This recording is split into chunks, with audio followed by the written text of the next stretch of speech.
Hello and welcome back to the James Kennedy podcast. Bro hugs and high fives all around. How you guys doing? I hope your mind is still reeling from that incredible chat I had with the awesome and mighty Greg Palast last week. I know mine is. And I hope you've subscribed to the podcast. If not, I'm going to nag you again. Do it now. It takes 1 second to click the button, man. Just do it. Okay, so I think it's been getting a little politics heavy lately. So we're going to change gears today and instead delve feet first into the area of psychology, human nature, and dart-throwing monkeys. I don't know how I managed to do it, but I've somehow managed to get today's guest to give us their time, and boy, are you in for a mind-flexing treat. Joining us today from Canada is New York Times best-selling author Dan Gardner, author of one of my favorite books of all time and a book that will always be in my top 10, the excellent and ever more essential Risk, The Science and Politics of Fear. What a book, man. Dan is also the author of the brilliant book Future Babble and his most recent book Super Forecasting, as well as publishing articles, speaking, consulting, and fighting crime in his spare time. Dan's books have been published in 25 countries in 19 different languages. He holds a law degree and a master's in modern history. So I think it's fair to say that we've got a real heavy hitter on the show today, guys. And I'm going to do my best not to embarrass all of us by acting like an uneducated Neanderthal, being as I am, just a humble mere guitar player. So without further ado, let's get down to business and welcome to the podcast. Dan Gardner, it's a privilege to speak with you. How are you doing, sir? I'm very good, James. I really hope I live up to that ridiculous introduction. But well, you warned me that you have a tendency to ramble. I've just given you an insight into my rambling abilities as well. Okay. So how's things? How have you been? Good. Same as everybody else. Stunned by the state of the world, but moving along. Yeah, I share your feeling there. And let's move on indeed. Let's talk instead about your amazing book, Risk. I absolutely love that book. It's one of my favorite all-time books. And when I first read it, it absolutely blew my mind. It opened me up to a whole area of inquiry that I'd had no previous exposure to. So I thank you for that. And I wanted to ask you if you could possibly summarize, I know it's a few years behind you, the book now, but if you could possibly summarize for those listeners that haven't read the book or don't know anything about it as yet, about the general content of the book, what it's about, what it covers, and if possible, if we could touch on some of the main cognitive biases that feature throughout the book. I'm thinking like confirmation bias or availability heuristic, stuff like that. Yeah. So, risk is about how we decide what to worry about and what not to worry about. Because whether we are aware of it or not, we're doing that every day, constantly. And I have to say, I started writing this, I think it was 15 years ago. And when I started, I did not have a background in psychology. But then I got into the psychology. I got into the fundamentals of how people perceive, think, and make decisions. And it was really life-changing for me. I think a whole lot of people have had that experience since then. The field of psychology and the particular fields that I wrote about in Risk, were widely discussed in the years following. If anybody's really interested in this topic, and you all should be, I would highly recommend that you read Daniel Kahneman's book, Thinking Fast and Slow. Kahneman is, of course, the giant in this field. He's the Nobel Prize winning psychologist who was basically the pioneer in the field. And essentially, if I were to boil it down, it comes down to this. If you think about how do I make decisions, you will examine your thoughts and you'll say, well, how did I make that decision? Well, I thought this, then I thought that, and I drew this conclusion. That's all there is to it. It's pretty simple, right? And that is an illusion. And in fact, that's the single most important thing to understand, I think, in this entire field. It's that the aspect of our thinking that we can look at consciously and examine and be aware of is only one very, very small part of all the work that's being done by our brain. So your conscious thoughts, yeah, they're important. Yes, they exist. Yes, they're real.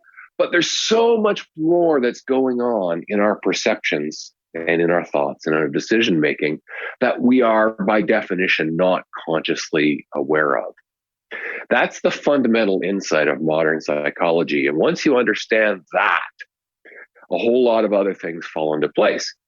And so Daniel Kahneman's career, together with his longtime research partner, Amos Tversky, who died prematurely, unfortunately, was devoted to sort of figuring out all those sort of backstage processes, like what's going on that we're not aware of in our perceptions, in our thoughts, in our decision making.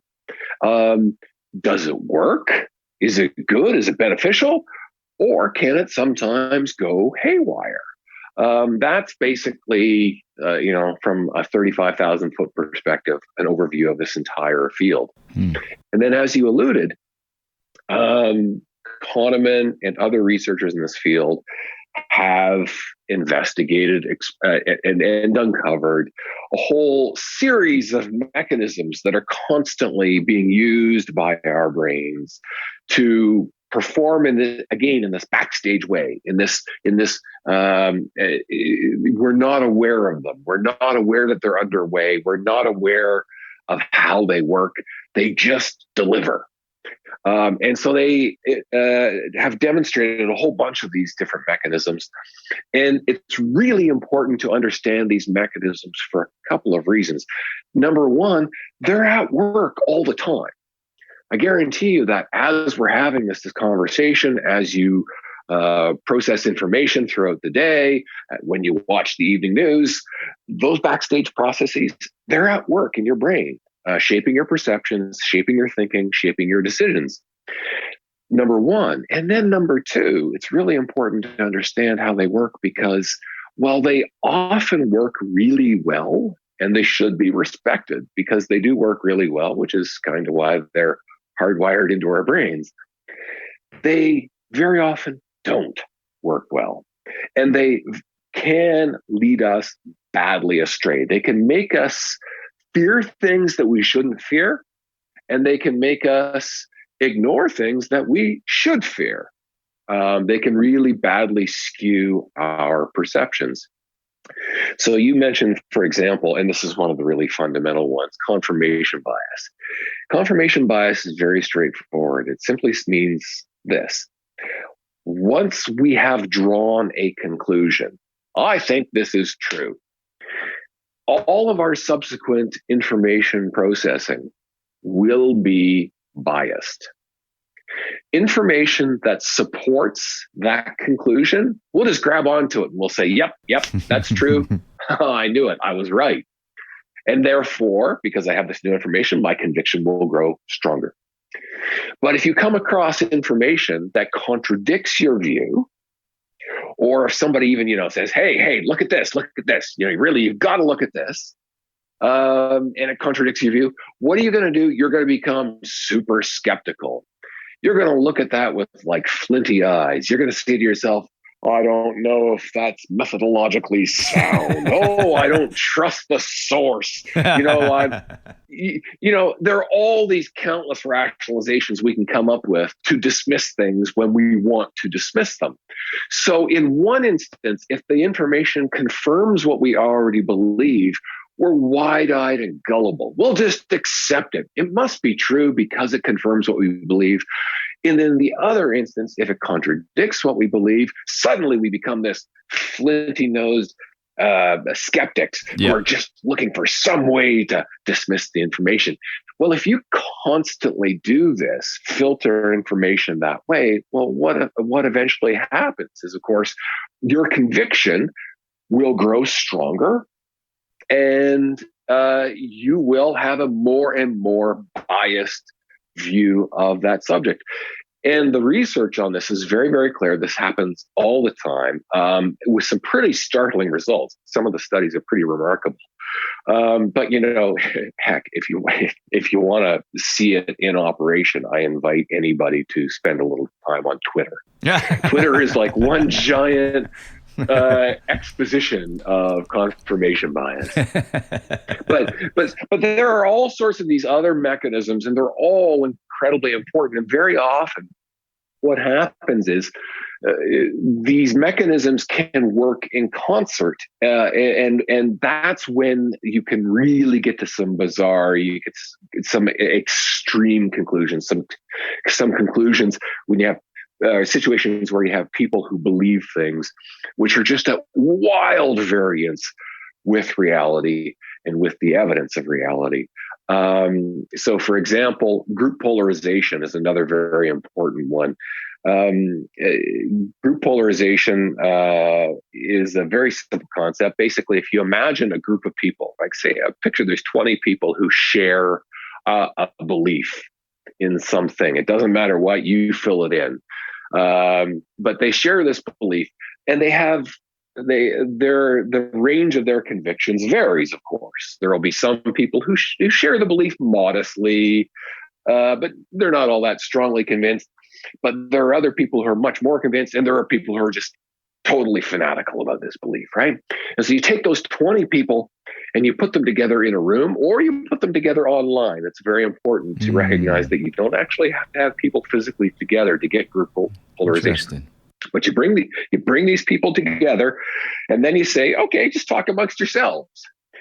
Well, what's going to happen? They're going to start to share information, and guess what? Their views are going to change, and they're going to coalesce around an average. And that's not surprising because they're sharing information, they're swapping views back and forth. So of course, how do you believe it? How strongly do you believe this? How strongly do you believe that? And eventually their views will coalesce around an average. But the really critical point is, well, what average will they coalesce around? You would imagine it's sort of it's the midpoint of the group, right? In fact, it's not the midpoint. It's a much more extreme point than that, which means that when you have like-minded people who get together to talk about the thing that they agree on, they will push themselves collectively to take a more extreme position. Right. Now, you take that concept and you attach it to social media, which allows us to do what? It allows us to self-select ourselves into little groups where we only interact with people who agree with us. And what's going to happen? Well, it's not good. Yeah, that's super interesting. That's interesting that it settles around the more extreme end of it. That's it. And it's a fundamental insight, isn't it? Because if you think about the dynamics of groups, and this is all sorts of situations, it really, really matters. I always say to anybody in a business environment, for example, for goodness sake, never allow unanimity. If there are 20 people sitting around your boardroom table and everybody agrees, go out and find one person to come in and sit down and disagree. There must always be a skunk at the garden party. And by the way, the research actually is pretty strong on that. You can actually counteract the effect of group polarization fairly easily, simply by having a little bit of dissent. Dissent is good. Always have a dissenter. Yeah, it's a pain in the ass though, isn't it, when you've got a good little echo chamber going and it's giving you that sense of identity, and then someone comes in. Because I mean, it's exactly what you're saying. I mean, it applies to all of us, doesn't it? I mean, I'm guilty of it as well. I can be a bit of a smug lefty sometimes, and I've got my support group that amplifies that. But then, somebody will bring along some evidence that doesn't confirm that, and it's unsettling, isn't it? You know what I mean? It's like, but I believe in empiricism, but that kind of proves me wrong, and I don't know what to do about that. That's exactly it. And I mean, look, everybody who studies this, and this is really a really important insight from Daniel Kahneman. Daniel Kahneman himself really emphasizes the point that, this is a brilliant man who's been studying this stuff his entire life. He's the pioneer in the field, and it still trips him up. right? It doesn't matter how smart you are. It doesn't matter how aware you are of the psychology. It can still trip you up. It takes real effort to try to overcome this, constant effort. So, for instance, I've spent the last 15 years of my life writing about this stuff. When somebody comes along and they say, well, here's information which contradicts something you strongly believe and you've publicly advocated, guess how I feel? My initial impulse is not, well, thank you very much for opening my eyes, right? And so, no, then I have to grind my teeth and say, oh, geez, okay, let me think about this. and conversely, when, information comes along that says, guess what, Dan Gardner, you were right all along. I have to remind myself, oh, actually, I have to just think about whether, in fact, this is reliable information. I can't simply accept it and take a victory lap. Yeah. So it's a constant battle. And, one of the really interesting things, I've written 3 books now. Well, actually 4. There's going to be a new one coming soon. But they're all basically about people grappling with uncertainty and trying to make decisions and so on. And one of the basic insights that have come out of all of this, I've found, is that if you look at the people who are demonstrably good at making decisions, at perceiving reality and making decisions that are accurate and attuned to reality, what you'll see is that those people think about thinking a lot. Okay. They think about their thinking, and they're really self-critical. They're really aware that they're fallible and capable of making mistakes. Right. And so as a result, they spend a lot of time going, okay, where are my mistakes? Right? I assume that I've made mistakes, so where are they? Humility, yeah. Humility. Yeah. Intellectual humility. Exactly. And that's really, if I were to boil it down to one little tiny piece of advice, everything else that's good in decision-making, in perception and decision-making, flows from that initial position of intellectual humility. We are flawed, naked primates, right? We're just another evolved species on the speck of dust. Each one of us is utterly fallible. This reality that we inhabit is fantastically complex. It is ridiculously complex. It would be absurd to think that we're going to go through each day without making whopping errors. Of course, we're going to make mistakes constantly. If you start from that position, you will then engage in certain practices which will improve your perceptions, improve the accuracy of your perceptions, and improve your decision making. But you got to start with that initial perception of, I'm a flawed human being living in a fantastically complex universe. Well, there is a mode of thinking that is the polar opposite of that. So I think this might be an interesting point to mention the old Dunning-Kruger Effect. And if you could explain to the listeners who may not know about it, what that is. Yeah. So the Dunning-Kruger Effect, and by the way, I should emphasize that the popular understanding of the Dunning-Kruger Effect has been overstated. So I hope I'm not going to overstate it myself. But basically what it means is, the basic concept is this, that people who are highly skilled at something have the skills to allow themselves to judge how highly skilled they are. And so they tend to have more accurate self-perception of their own level of skill. Whereas if you actually don't have much skill, if you don't have much knowledge, you may in fact lack the ability to judge how little skill and how little knowledge you have, right? And as a result, what you find is that people at the low end of the skill knowledge spectrum tend to have inflated views of the quality of their skill and knowledge, right? And again, if you want to see illustrations of this, I suggest you go to Twitter, because he's the old, it's the sort of person, we see this all the time. It's a Twitter constant that, Professor so-and-so who has spent his or her entire life studying subject X will pop up and say, in regard to subject X, here are a few facts. And then some anonymous person with a whole lot of numbers in their name will show up and say, oh, well, actually, Professor, let me explain this. to you, sir. And that My mate is in the pub reckons. exactly. And so that is, again, one of those really basic insights. What you're seeing when you see somebody do that is you see somebody succumbing to. One way to think about this is the brain is like a compulsive hypothesis generator. Right? You encounter some facts, some statistics, some evidence, you see something. The brain compulsively wants to explain things, right? The last thing the brain wants to do is look at a bunch of information and say, what does it mean? Damned if I know, right? The brain hates to say, I don't know.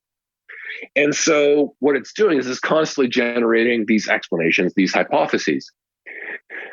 Well, in science, a hypothesis is, of course, it's a possible explanation for future investigation and future testing. A theory, by contrast, is in fact an explanation supported by substantial evidence. The problem is that ordinary folks in their ordinary decision-making confuse the two. And so your brain pops up with, oh, you've just seen something? Oh, well, I have an explanation. It's obvious. Here's the explanation. And rather than saying to yourself, well, that's a hypothesis, and it's a thank you for that hypothesis, that is worth exploring further, but it's not established yet. Now, that's how a scientist would deal with it. Instead of doing that, natural human decision-making is, boom, here's not a hypothesis, but a theory that is supported by evidence. This is the conclusion. This is the truth. And so we make this immediate giant leap from here's one possible explanation to here is the explanation. And so what you're seeing when you see somebody on Twitter doing that is they're making that leap to this is the explanation. And it never occurs to them to think, but are there other possible explanations? And that mistake, again, is really, really fundamental. And again, it goes back to really basic brain wiring. And we are wired that way for good evolutionary reasons. Very often it's useful and helpful, but in the modern world, also it is very not useful and not helpful. Yeah, that's one thing I was going to ask. Does it essentially come down to the fact that we've spent more time as a species on this planet as hunter-gatherers, and that we've evolved wiring to survive in that environment than to survive in the modern environment of information overload, CNN and Twitter? Yeah. So here I have to follow my own advice and be humble and say that a lot of what I'm about to say is necessarily, because of the nature of it, somewhat speculative, right? Some of it, this comes from evolutionary psychology. To some extent, evolutionary psychology can be and has been tested and verified using proper scientific processes. On the other hand, when you talk about evolutionary pressures, very often you're talking about, well, what was the environment like 50,000 years ago? We don't have a whole lot of good scientific evidence, right? We don't have a good record of life 50,000 years ago. So there is necessarily a speculative component to this. That being said, personally, based on everything that I've ever seen in the evidence in this field, it makes a whole lot of sense, the evolutionary explanation, because if you look at the environment in which our species existed throughout almost all of its history, it is, as you say, it's the Stone Age. So you just imagine the Stone Age, very minimal technology, our ancestors living in small bands of hunter-gatherers, because that's what we did throughout almost all of our history. And if you think about that environment, and then you go and you look at that sort of toolkit that I talk about, the psychological toolkit that the brain uses, all those backstage processes that the brain uses, they make a lot of sense in that environment. They work pretty darn well in that environment, right? So here's a simple example. The availability heuristic is something that Daniel Kahneman explored. It's a very simple idea. Basically, when we go to judge how likely something is to happen, we'll just try to think of an example of that thing happening. It's just that simple, right? And if the example comes to mind boom, right away, super easily, we'll say, oh, that thing must be likely to happen. Very common, right? And if you go, well, I can't ever recall an example of that ever happening, then you will judge this thing to be unlikely to happen, very unlikely, or even impossible. And if you think about that environment that in which our species evolved, that makes a whole lot of sense. Right? Picture one of our ancient ancestors out on the plains of Africa, and he sees a shadow moving in the long grass. And he has to decide, is this a lion? Should I run away screaming? Or can I continue calmly picking berries? And he's looking at this and he says to himself, can I think of an example of a lion emerging from the long grass and dragging somebody away to a screaming death? And if he can think of that example very easily, he should run away. He should be very afraid, right? The reason why is because that's how memory works. Older memories fade. So the fact that you can actually draw up that example instantly means that it's a fresh memory. It's recent. And it also means that it came from somebody near you. Because remember, in that environment, the only information that you have available to you is your own personal experience or the experience of your fellow band members, right? So if you can instantly think of an example of a lion emerging from the long grass and dragging somebody to screaming death, you should go lion and run away screaming. Okay. But if you go lions, we haven't seen lions. My parents told me about lions, but I've never seen a lion, right?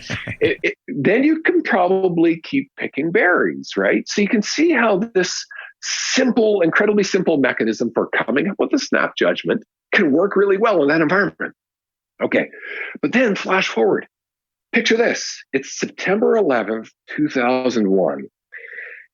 You turn on the television and you see a live color image of a jet plane slamming into a skyscraper.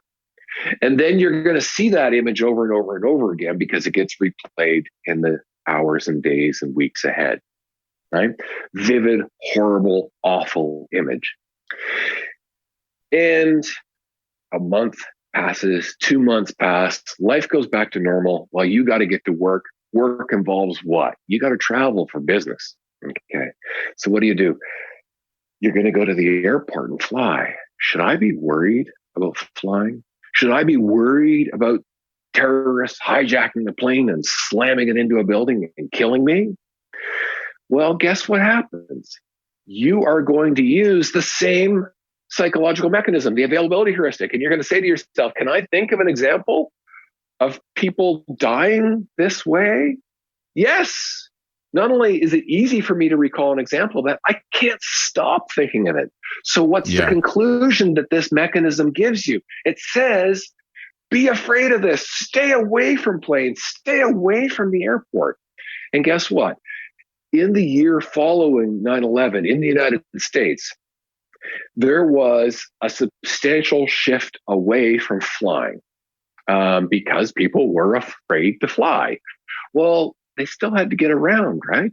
So what happened? Well, there was also a corresponding rise in driving. And guess what? Driving is more dangerous than flying. In fact, for most flights, the most dangerous part of flying is the drive to the airport. Yep. So because you have millions of people shifting away from flying to driving, they increased their risk. And as a result, by one estimate, some 1,500 Americans died, not because of the terrorists, but because of an irrational perception of the risk of terrorism. And ultimately, where did that come from? It came from that simple psychological mechanism, which worked so well for our ancestors, but really doesn't work well in this modern world. Another simple example, stranger danger, right? You got an entire generation of kids that are, their parents watch them like hawks. And I've done interviews all over the world. And so I know that this is like everywhere.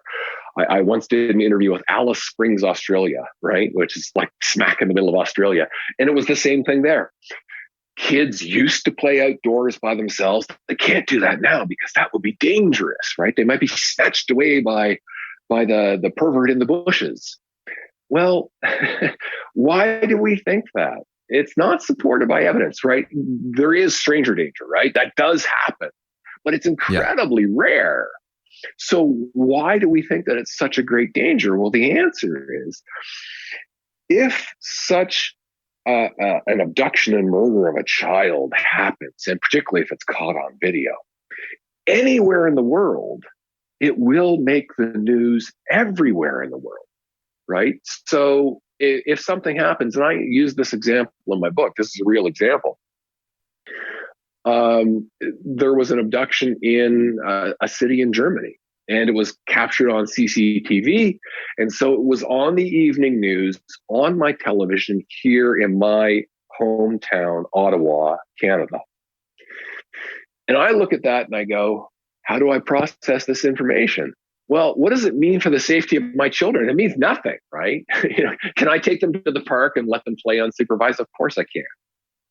But that's not how the psychology works. If I take my kids to the park the next day, it's inevitably going to, is it safe for my kids to be playing unsupervised? I'm going to think that.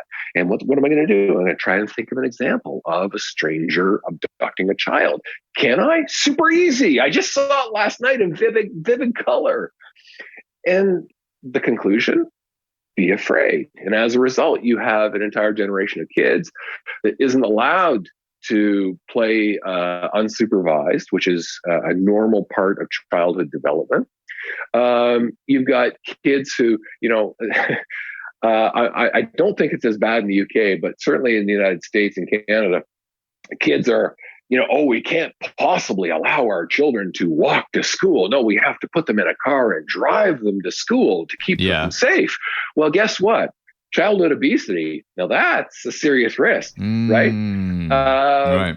But no, we're not going to give them that exercise. We've got to put them in a car and drive to school to keep them safe, even though they're 26 times more likely to die in a car crash than they are to be abducted and murdered by a stranger, right? So all these decisions, they don't make any sense in the modern world. But once we understand the psychology and its origins, you can see why it comes about. This is why we have to develop the habit of being skeptical of our own intuitions, our own conclusions, our own sense that, yes, of course, this is a danger worth paying attention to, or yes, that is ridiculous and not worth paying attention to. Of course, isn't good enough. We actually have to think carefully about these things. Yeah, it's very difficult, though, in the current environment that we live in of information overload, where we're just bombarded from every angle by information, misinformation, disinformation. And in the book, I know that you go into why it is that the news focuses on these exceptionally rare threats to our health and safety, such as stranger danger or terrorism, and hardly even ever mentions the real killers, such as heart disease and cancer, and many things that we could actually do something about if we had proper information. But instead, the news prefers to focus on these very sensational stories, these one-off events that most of us stand more chance of being struck by lightning than being the victim of terrorism, for example. So why is it that the news does this? Well, in part because, number one, it's just basic psychology, right? The novel, the strange, the unusual grabs our attention. That's really basic psychology. I always argue, people often say, "Oh, the media, they do it because of they're advancing corporate interests, or they're advancing an ideological agenda." And I don't deny that in some cases that may certainly be relevant. But I think a far more fundamental explanation is simply the media do it because they're human. In most cases, I suspect that if you cleared out, and by the way, I've worked in newsrooms, so I'm speaking from experience here. I think if you cleared out all the newsrooms everywhere, and then you repopulated them with randomly selected strangers off the street, you would, in most cases, you would end up getting the same skew in the news, because the skew is a reflection of human nature. And so I think it's human nature. And the other aspect is simply this, and again, this actually ties directly to human nature. The other aspect is simply this: you want to tell a good story. right? Right. So what's a good story? A good story is conflict, drama, visuals, right? All those good things. And so tornado hits trailer park, 3 dead, right? That's a Right. spectacular story. You could make a movie out of that story. That's an incredible Yeah. story. Lack of exercise, unhealthy diet gradually increases risk of heart disease until person drops over from heart attack. Not quite as sexy, that one, no. You're bored already, right? Yeah, what did you say? So that's just the reality, and yet, of course, heart disease. Sitting on a couch eating junk food will never feel dangerous or threatening, and it will never be an exciting story. And yet, it's vastly more important than are some of the truly bizarre things that we pay attention to. But that's just human nature, right? It's fascinating, isn't it? It's because the very fact that it's rare, so exceptionally rare, that it's special and a novelty story, that the news reports on it, because we don't see that in everyday life. But it becomes a problem when that then gets compounded by the availability heuristic that you mentioned, because it gives us a very distorted perspective of our society and the world that we live in, unless we're able to manage that. So is it simply a matter of intellectual humility as a way to get around? Can I just add to that point? Just to put a little cherry on that cake. There is the best way to remember this is there's an old saying in journalism: "Dog bites man is not a story. Man bites dog is a story." Okay, I like it. Okay, it's a very old maxim, but it actually perfectly reflects the psychology. And exactly as you said. If, in fact, you have a newsroom that's constantly following that guideline, right? And so it goes out and, there are stories about man bites dog. Yeah, that's on the front page. And you report that, but you don't report dog bites man. Well, gradually over time, even though every single one of the stories that you're telling is factual, gradually you'll create a collective image of reality, which is exactly upside down. And so now you take that dynamic, then you apply it to every other issue, and that explains a lot. Sorry, I cut you off. Go ahead. No, not at all. Hey, look, we're all better off if you do the talking, trust me.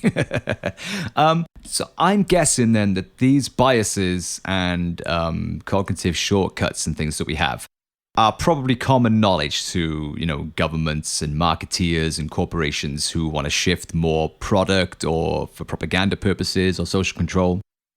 Are these buttons intentionally pushed? Is this exploited or manipulated in any way? Or is, as you mentioned earlier, is the outcome just very much the same because they're human as well? And they function very much the same as we do and are subject to the same flaws? I tend to err on the side of the latter explanation.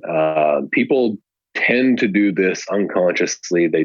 They're not aware of this. I have had a lot of experience over the years speaking to audiences of all imaginable different groups, from corporate executives to government officials and so on.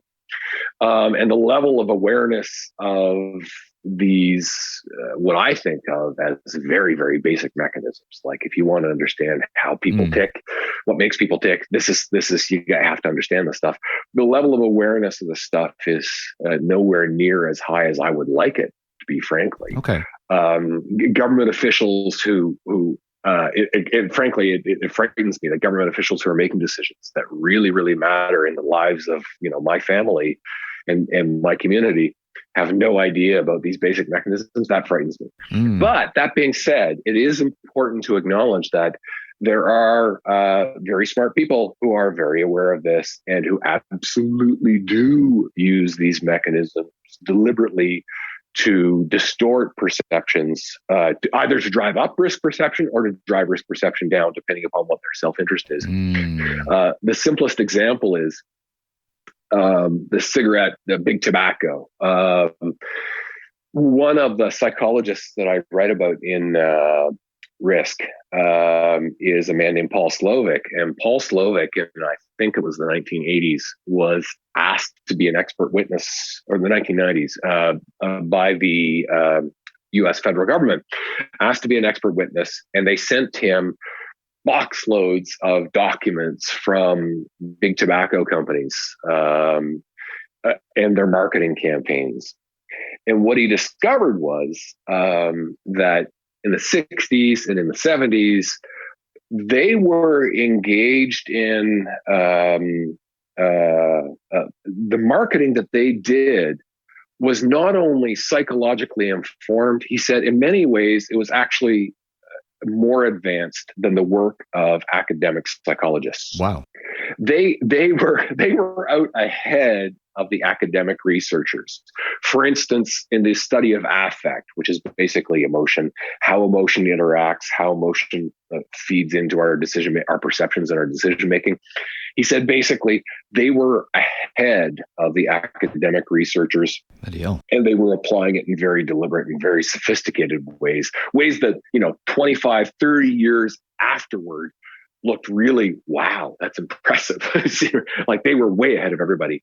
And so there's lots of examples, that's an extreme example, but there are lots of examples of that. So for example, if you go to, this is a standard one in retail, you'll very often see signs that will say, limit 12 per customer. And you're thinking, who wants to buy 12 cans of soup? Right? Why do you have to limit it to 12? And the answer is because there's a mechanism called anchoring and adjustment. What happens is when you want to decide, okay, I think I want to buy that soup. Well, how many cans of soup should I get? Unbeknownst to you, there's a backstage process in which you start with an anchor, which is basically whatever number happens to be available, and then you adjust it according to other factors. I know where you're going. Well, guess what?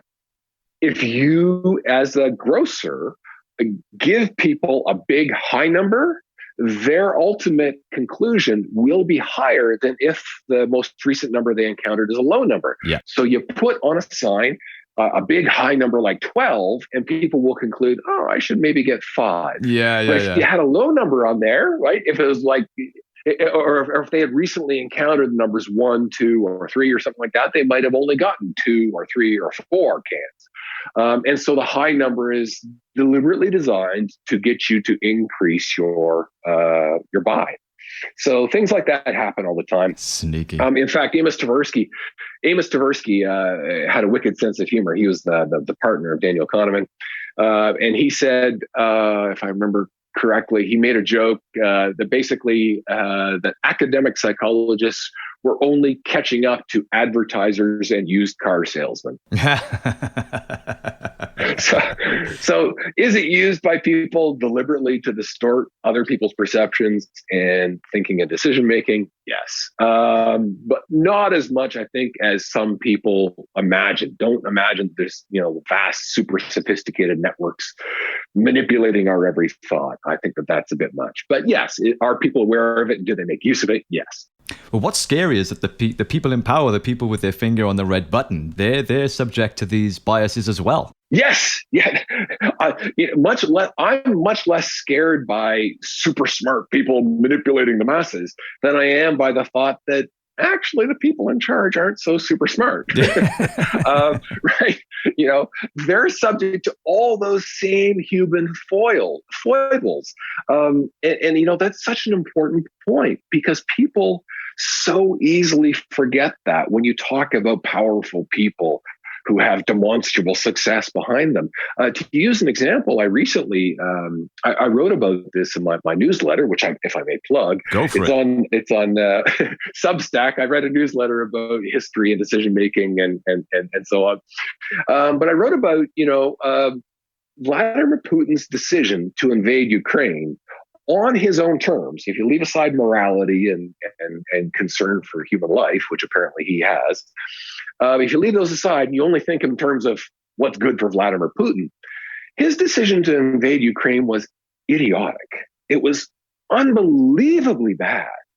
And it was bad in advance. You didn't have to know how things were going to unfold. It was clearly incredibly dangerous and reckless. So then the question is, how does he get there? And what I want to caution people about is we tend to think that people in power, smart, sophisticated people in power, that it's all calculation, right? That they've all, they've got vast numbers of super smart people around them and everything has been calculated to the nth degree. And sometimes I wish that were the case. It's not. Ask anybody. And I've met, heads of state, heads of government, major corporate executives. You ask people about, your daily life. How did this decision come about? And so what you're going to discover is there's a whole lot of human in it, and then a whole lot of error, and a whole lot of exactly the same stumble bum mistakes that afflict ordinary people making ordinary decisions, afflict super sophisticated people making super important decisions. And we lose sight of that at our peril. And unfortunately, routinely, I see people who are constantly, well, if Vladimir Putin made this decision, he must be playing 12-dimensional chess. Maybe he has the Ukrainians just where he wants them. Oh, it was all planned in advance. No. Life's not like that. It's incredible, isn't it? Well, I'm going to try and use that point as a launch point to very cleverly segue into discussing your next book, Future Babble. Mm-hmm.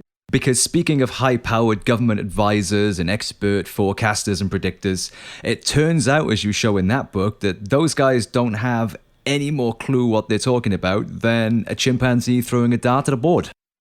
Yeah, that's pretty much the summary. In fact, you've been polite and understated. In fact, in Future Babble. So my next two books after Risk was Future Babble, which, as the title suggests, is sort of the critical take on forecasting. And the book after that is called Super Forecasting, which I co-wrote with a very eminent psychologist named Phil Tetlock. And it's more about, as again the title suggests, it's more about, people who actually are good at forecasting. And so I need to distinguish between those two. But Future Babble was basically about, the high-level pundit, the super influential New York Times columnist, that sort of pundit, or the super influential academic who writes the book about, let me tell you about the grand scale future. It's about grand scale forecasting, right?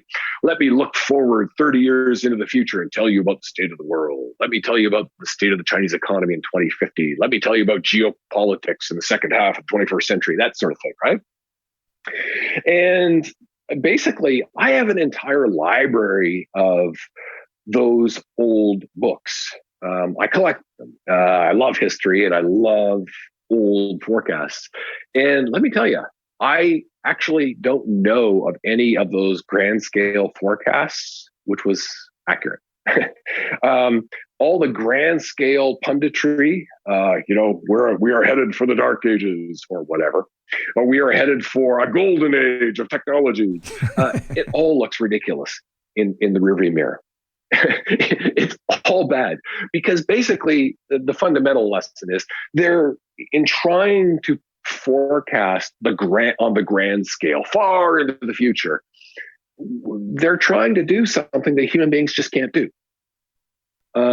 It doesn't matter how smart you are, how informed you are, how many resources you have at your disposal. Trying to forecast at that grand scale is a fool's errand. Yeah. You can't do it. You can convince yourself of the story that you're telling, and lots of people have done that. They've convinced themselves and they've convinced others, and you can make a lot of money selling books and doing corporate speaking gigs, telling people about what the future holds. But actually accurately foretelling what comes, no. There's just, we have a 200-year history of this, and we know what the track record is, and the track record is god awful. In fact, the research you referred to, the dart-throwing chimpanzee that you referred to, now that I was just referring to this of the very grand scale stuff. There are countless books and examples of this. In fact, I sometimes like to remind myself when you're in a dismal period of history, and I think it's fair to say we're in a dismal period right now. Like this is not a good year, right? No. We can all agree on that, right? So this is a crappy time. Very important. I sometimes cheer myself up by digging out old forecasts, and a lot of these old grand scale forecasts are for basically dark ages ahead. you think this is bad, it's going to get so much worse. They're that kind of forecast. And so when you read like something like that from, say, 1974, and you realize, wow, this was completely wrong, it really cheers you up, I find. That's your perverse pastime. It's a very odd way of cheering myself up, but it works. So that was one type of forecasting. But another type is my co-author on super forecasting, Philip Tetlock, as I say, a very eminent psychologist. He basically is the world's leading researcher in this field, and in large part, he started his career in this field in the 1980s. And what he did was, for the first time ever, nobody had ever done this. Nobody had ever properly analyzed the accuracy of true expert prediction, and expert geopolitical prediction, I should emphasize. And what he did was he got together this huge array of people and gave them anonymity. That was very important. Don't worry, you won't be embarrassed if you're wrong. and he asked them to make predictions. And he gave them predictions from all different subject matters. He gave them predictions across multiple time horizons. So some might be as short as like 6 months. Some might be as far out as 5 years in the future, that kind of thing. And he gathered together this huge number of predictions. I think it was 28,000 questions in all. And when enough time passed, that he was able to judge the forecasts and then analyze the numbers, and that was a long time. Basically, he spent almost 20 years doing this. Wow. The upshot was, as you say, the average expert was about as accurate as a dark-throwing chimpanzee, which is the impolite way of saying that they were no better than random guessing. Yeah. But, and here's a huge but on this. And the huge but is this. What he saw when he analyzed the data was that there were basically two clusters of experts. One of the clusters of experts was not only as bad as a dart-throwing chimpanzee, they were actually worse than the dart-throwing chimpanzee. What? So which is really pretty impressive, because that's worse than random guessing. You got some skill going on. But then there was another group that was modestly better than the dart-throwing chimpanzee, which is to say that they had modest levels of predictive, and I emphasize modest levels of predictive accuracy. And it's when you merge the two that you get the average. It's about as accurate as a dart-throwing chimpanzee. So then the question is, what separates the two groups? What separates the two groups of experts? And what Phil did in this amazing data analysis is that he showed that, he checked for all the obvious things, optimist versus pessimist. Does that explain it? No. PhD versus no PhD? No. Access to classified information or no access to classified information? No. Left versus right? No. And he went down all those things and he showed, no, they don't explain it. There was only one thing that explained this cluster of the two clusters of experts, and that was the style of thinking. And what he found was one of the groups of experts, they usually had like one big idea that they used as their analytical lens, that they saw things through, and they analyzed every problem through that lens. And these experts tended to push their analysis.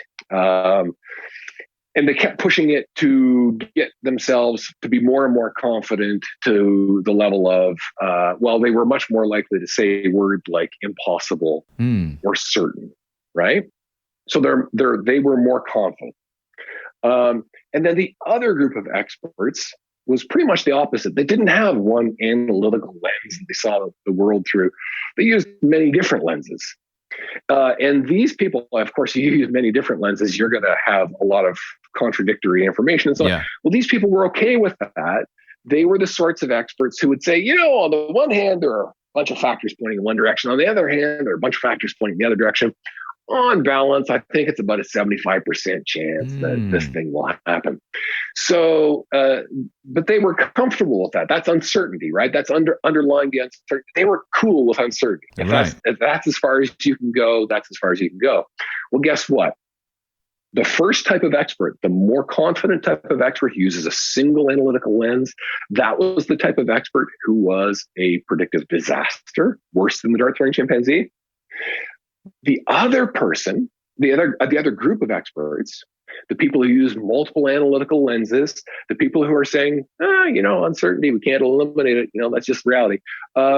They had real predictive insight. Now, remember what I said about intellectual humility earlier? The second type of expert is exactly the sort of person we're talking about, right? They're the sort of person who says, fallible human being, complex problem, very difficult to understand it, trying to look at it from multiple perspectives, a little bit messy, lots of uncertainty. That's intellectual humility at work. And guess what? It results in more accurate judgment. Still a long way from what we want, right? These are not, crystal ball gazers, but they had actual predictive insight, unlike the other people. Now, there's a really funny coda to this research. Phil also did an analysis of fame and how it intersected with these data. And what he showed was the more famous the expert was, the less accurate his or her forecasting was. Really? Which is insane, right? It should be exactly the opposite, right? The more accurate your forecasting, then the media should come to you and say, oh, you're an accurate forecaster. We want to hear from you. And if you're over and somebody else is over here and you're a bum and you're always wrong, well, we won't go to that person, right? In fact, it's exactly the opposite. Now, why is it exactly the opposite? Because what does the media want? They don't want accurate forecasting. They want the perception of accurate forecasting. Right. And when you come to an expert and the expert says, well, on the one hand, there's some factors pointing in one direction. On the other hand, there's some factors pointing in another direction. And it's about a 75%. Yeah. What he does is he's saying, well, there's some uncertainty here and I can't clarify it. I can't be sure. And then what he's doing is he's underscoring the presence of uncertainty. And we hate uncertainty. We don't want uncertainty. We want answers. So that person is psychologically unsatisfying, that type of expert. So instead, he goes to the other type of expert who says, the answer is 42. I am highly confident. I know exactly what's going to happen in the future. Yeah. We like that guy. So that person, he delivers what we psychologically crave, which is answers, firm information. I think that's why conspiracy theories are popular, because instead of saying it may be this, it may be that, it's complicated, we don't know all the information, they're coming out and saying, no, it's definitely this, it's these guys, there's the bad guys, problem solved. Exactly right. If you look, so we hate uncertainty. That's the fundamental insight. And by the way, there's some really crazy research on that. Basically, it's like if you give people electric shocks and they know what's coming. I shouldn't summarize that research, but there's crazy research if you wanted to get into it about establishing just how much we hate uncertainty.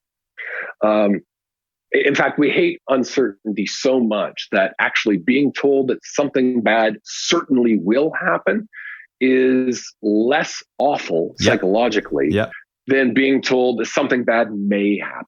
For real, Which makes no sense except on a psychological level. Oh man, it's so interesting, this stuff. And I think it's crazy that we're wired this way and we're out there on this planet going about our business armed with nuclear weapons and God knows what else, and we're wired in this way. It's so crazy. And I also find it really interesting how as you're talking, I can hear how the content of all three of your very different books kind of overlap and interconnect in many different ways. The thing about the psychology is, right, it's dealing with how we perceive, how we think, how we decide. That's fundamental to everything. If you change your understanding of how people perceive, think, and decide, you change everything. And certainly that was my experience in discovering this literature and then applying it into my thinking and applying it to various fields. It really is foundational. You got to start there and work your way up. And that's what I've done in my various books. I love it, man. Your books are excellent. I learned so much from reading Risk and Future Babble about myself and human nature and politics and the world. I've yet to read Super Forecasting, much to my shame. But after listening to you talk today, I'm going to be rushing out and buying that bad boy straight away. Now, you said you're working on a fourth as well. Is that right? Yeah, in fact, we're just wrapping it up. It's another co-written production. I'm writing it with an Oxford professor named Bent Flyvbjerg. It's a Danish name. I still haven't figured out how to properly pronounce it. He's going to chide me for that. But Bent is the world's leading expert on projects, big projects, mega projects. And so it's about the planning and delivery of projects, which again, you might say, how does that tie into the decision making you're talking about? Well, remember, I just said planning. It's the decision making, right? How do you conceive of an idea? How do you develop the idea? How do you turn it into a plan, which involves forecasting, right? All these same basic mechanisms, which is really interesting. So you might say Bent's work is, he researches mega projects, right? Multi-billion-dollar bridges and tunnels and skyscrapers and IT projects, that sort of thing. And you might say, what's that got to do with psychology and decision making? Oh, it's absolutely fundamental. The psychology and decision making is absolutely fundamental to that study, because guess what? Even when you have the super sophisticated CEO of the multi-billion-dollar corporation making these decisions, or the head of government making these decisions, they're human. Yeah. And that means that everything that we discussed applies there too. And very often when you see, why did projects go wrong? Because they're human. People are involved. Oh, it's fascinating and terrifying at the same time, isn't it?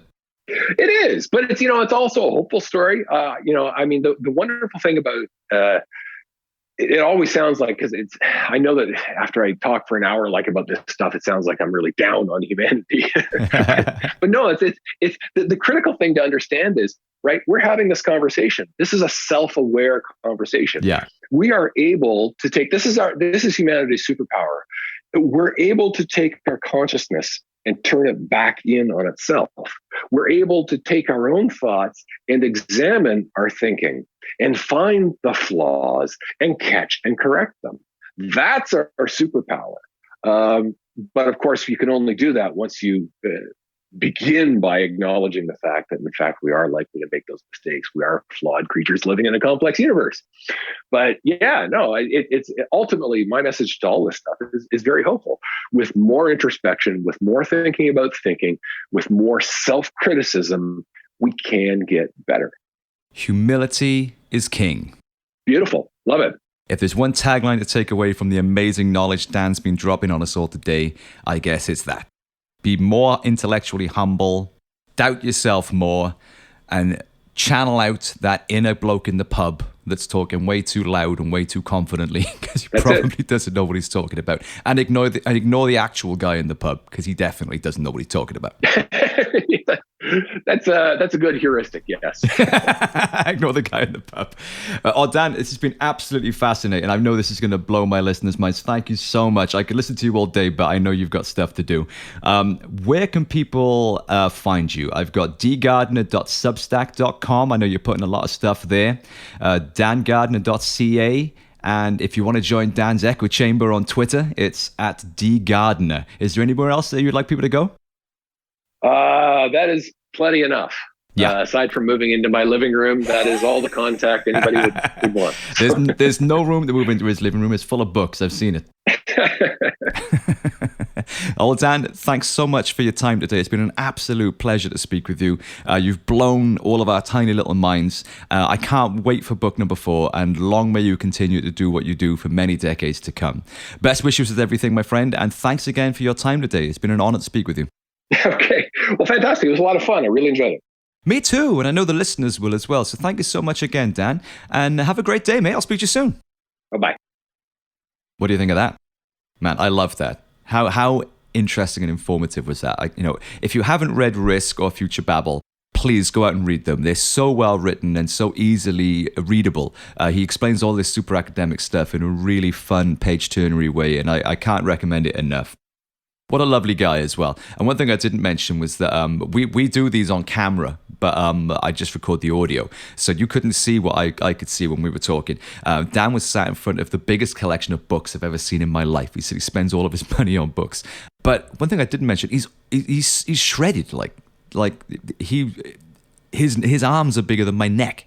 Like, the dude seriously works out, man. So he's mentally flexed as well as physically. So I hope you enjoyed that, guys. Please do go and check out Dan's website at dangardner.ca. His Substack page, where he puts like his regular articles and brain drop-ins and things like that, is dgardner.substack.com. Check that out for loads of awesome free content updated regularly. And before I sign off today, I'm going to nag you one more time. Subscribe to the damn podcast. Tell your friends, spread the word. There's some super interesting information coming on this thing from some of the world's leading authors and thinkers and journalists and politicians and great minds. So please spread the word. Like, share, comment, let me know who you want to have on, leave your thoughts as well. It's meant to be interactive, and subscribe. That is the life and death of these podcasts, is getting the subscriptions up. So please help us out on that front, and I'll see you next week for another good one. They just keep coming, man. They just keep coming. See how good I am to you? Hit the subscribe, and I'll see you next week. Love ya.